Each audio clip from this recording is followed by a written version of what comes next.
mes de març, al Santuari de la Mare de Déu del Món, se celebra l'aplec de Sant Bernat Menton. Sant Bernat Menton és el patró de tots els excursionistes. I després de la missa, que s'ha celebrat al migdia, el centre excursionista de Banyoles, els membres del centre excursionista de Banyoles, doncs porten, com podeu veure aquí, la imatge de Sant Bernat Menton, que es venera a l'interior de l'ermita.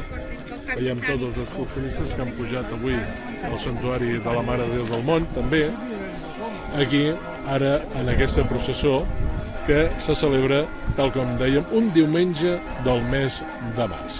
El rector del Santuari de la Mare de Déu del Món beneirà els estris dels excursionistes. Aquestes cordes, de cordes no n'hi ha. Bordons, grampons, motxilles, pals de muntanya, instruments aquí presents, per tal que qualsevol que se'n serveixi a les arduïtats i frangositats de la muntanya, en els gels, neus i tempestes, siguin preservats de tot perill i eventualitat i feliçment assoleixin els cims i a la seva llar, lliures de tot dany, retornin. Per Crist, Senyor nostre. Amén.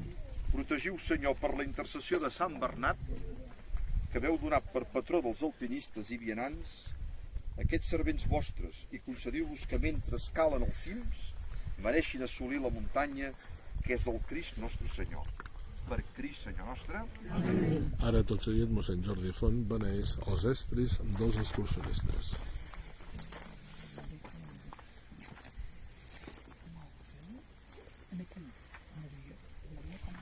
Llavors, a la coral, si voleu, podeu cantar els goigs de Sant Bernat. I ara la coral, com deia mossèn Jordi Font, interpretarà els goigs de Sant Bernat Menton. Encara és bon.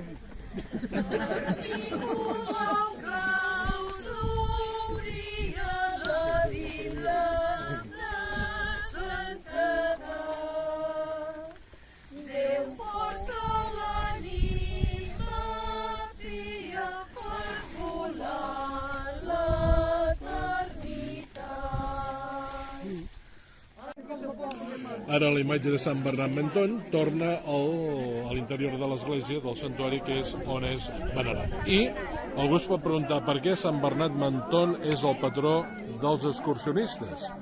Doncs molt fàcil. Sant Bernat Menton es dedicava a auxiliar muntanyencs i excursionistes que estaven als Alps d'Itàlia. I anava a Sant Bernat Menton amb uns gossos que aquí, en el coll, portaven un petit barril i hi havia conyac. Llavors el que feia era auxiliar-los i els donava aquest conyac. D'aquí que tots aquests gossos van ser coneguts per Sant Bernats. I Sant Bernat Menton, doncs, a part d'auxiliar els excursionistes, els muntanyencs, després també va obrir un petit hospital per tal de poder-los curar si tenien alguna ferida. D'aquí que Sant Bernat Menton sigui el patró dels muntanyencs i dels excursionistes.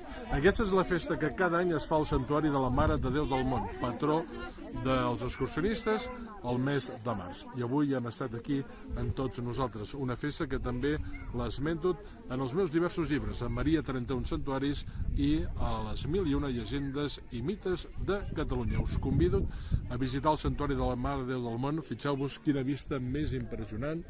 Aquí, amb mossèn Cinto, i a darrere el Canigó. És una vista impressionant. Deia Ubaqui Vinyeta, un conegut poeta, que hi ha terra de 7 bisbats. Imagineu-vos. Que vagi bé.